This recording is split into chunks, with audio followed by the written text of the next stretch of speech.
Siswi SMA Negeri 3 Pemalang memperkenalkan diri untuk menyampaikan video pembelajaran yang nanti secara jelas lihatlah selanjutnya. Pada KD 3.3 masuk pada pembelajaran tentang perkembangan di Eropa, terkhusus dalam subtitlenya tentang Renaissance dan merkantilisme. Renaissance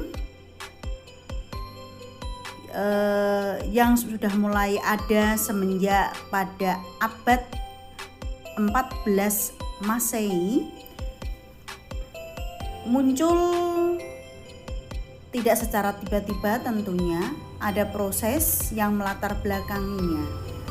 Hal apa yang melatar belakangi terjadinya gerakan Renaissance ini?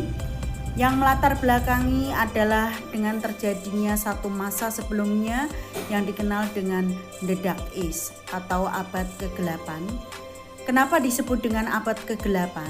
Karena di Eropa antara abad 5 sampai kurang lebih abad 15 terjadinya kemunduran dalam berbagai aspek kehidupan, baik dalam bidang politik, ekonomi, sosial, budaya, dan termasuk di dalamnya adalah dalam bidang seni, di mana diwarnai dalam perkembangan itu dipengaruhi oleh ajaran agama Kristen atau Katolik yang semuanya dalam segala aspek kehidupan itu harus ada kaitannya dengan ajaran agama Katolik pada saat itu, di mana gereja berperanan di dalam semua aspek itu. Contohnya, misalnya dalam bidang seni lukis yang ada dalam perkembangan pada Eropa abad ke-8 ini adalah lukisan-lukisan yang terkait dengan ajaran agama Kristen, antara lain tokoh Yesus, tokoh Maria, tokoh Yusuf. Di situ yang dilukiskan tidak ada tema lain, hanya terkait dengan masalah keagamaan. Kalau tadi saya katakan bahwa terjadi pada abad 14, ini karena adanya kemunculan dari satu kesadaran bahwa Eropa itu pernah maju pada zaman Eropa kuno, di mana berkembang peradaban Yunani dan Romawi yang menunjukkan perkembangan luar biasa, sehingga tidak hanya dikenal sebagai kebudayaan tetapi dikenal dengan peradaban, di mana maju pesat dalam segala aspek kehidupan.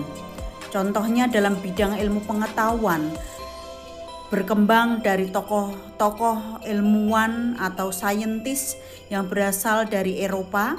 Contohnya pada masa Eropa kuno itu munculnya tokoh sejarah Herodotus,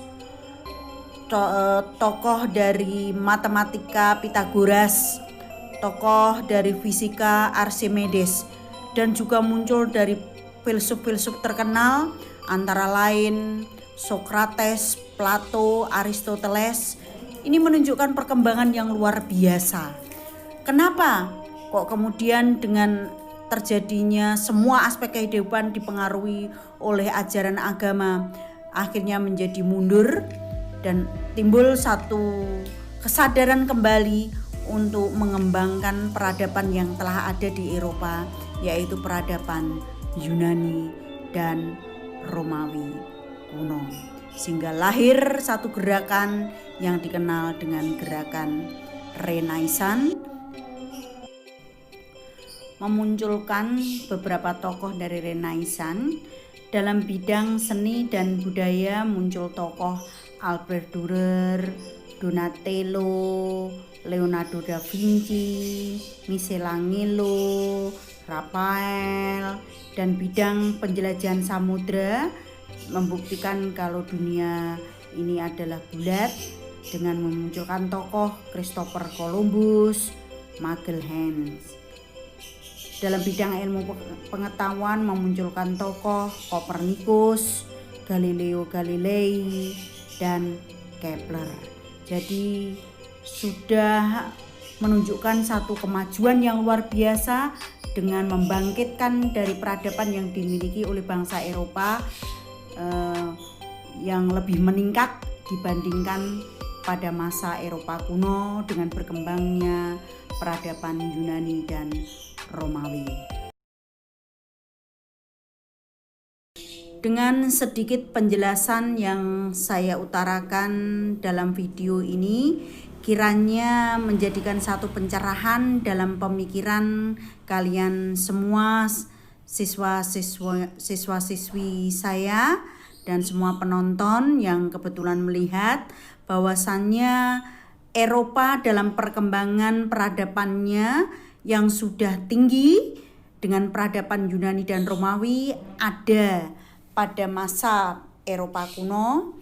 Terus kemudian dalam perkembangannya memasuki abad 5 sampai kurang lebih abad 15, Eropa memasuki masa The Dark Age atau abad ke-8 di mana dipengaruhi oleh ajaran gereja. Kemudian memunculkan era baru yang sebetulnya sudah mulai kelihatan sedikit demi sedikit pada abad 13 dan kemudian melahirkan satu gerakan Renaissance yang sudah muncul pada abad 14, kemudian berlanjut kepada satu hal yang baru yaitu merkantilisme yang nanti wujudnya adalah dengan penjajahan Eropa yang ditujukan kepada negara-negara di luar Eropa, yaitu tertuju kepada benua Amerika, Asia, dan Afrika. Demikiannya dari penjelasan saya. Semoga sehat selalu dan jangan lupa dengan protokol kesehatan 3M, memakai masker, menjaga jarak, dan mencuci tangan.